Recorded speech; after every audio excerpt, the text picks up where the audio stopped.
ایرانی چارواکو ویلي د امریکا نوي بندیزونه له یو شمېر هیوادونو سره د جګړې اعلان دی.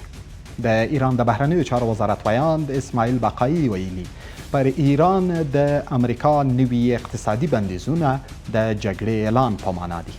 بقایي همداراز ویلي د واشنګټن هڅه دا ده چې په یو شمېر خپلواکو هیوادونو خپلې غوښتنې وتپي. په داسې حال کې چې د نوموړي په خبره هیڅ هیواد حق نه لري د نورو ملي حاکمیت، بانکي او سوداګریزې راکړې ورکړې او بهرنیو اړیکو څار ولري.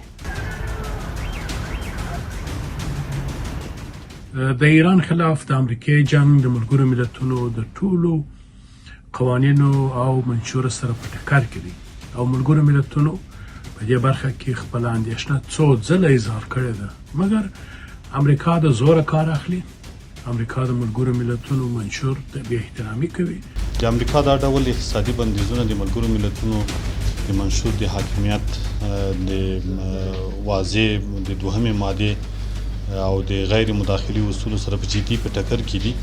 په ځانګړي ډول کله چې د نورو خپلواکو هیوادونو په سوداګرۍ او ادارو باندې اغیز کوي، دا ټکر د نړیوالو حقوقو په برخه کې شخړې رامنځته کوي، خو د ایران ادعا په دې برخه کې د منشور د متن او ډیرو نړیوالو اعلامیو سره سمون لري.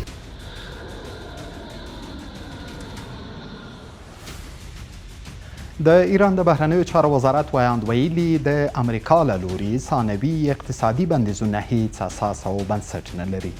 د نوموړي په خبره د ملګرو ملتونو د ملي حاکمیت او برابرۍ له اصل سره دا بندیزونه ښکاره ټکر دی. نوموړي همداراز خبرداری ورکړی چې د امریکا له لوري د اقتصادي بندیزونو ترڅنګ د سمندري کلابندۍ مودې زیاتوالی به د نړیوال استعماري سیاست د بیرته راګرځېدو لامل شي.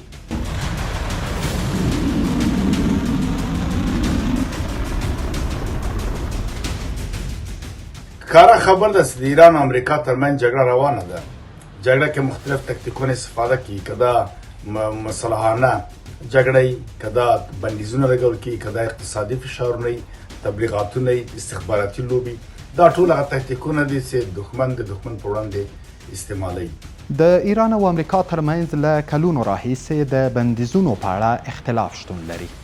تهران د امریکا ثانوي اقتصادي بندیزونه د نورو هیوادونو په سوداګریزو اړیکو کې ښکاره سرغړونه او لاسوهنه ګڼي.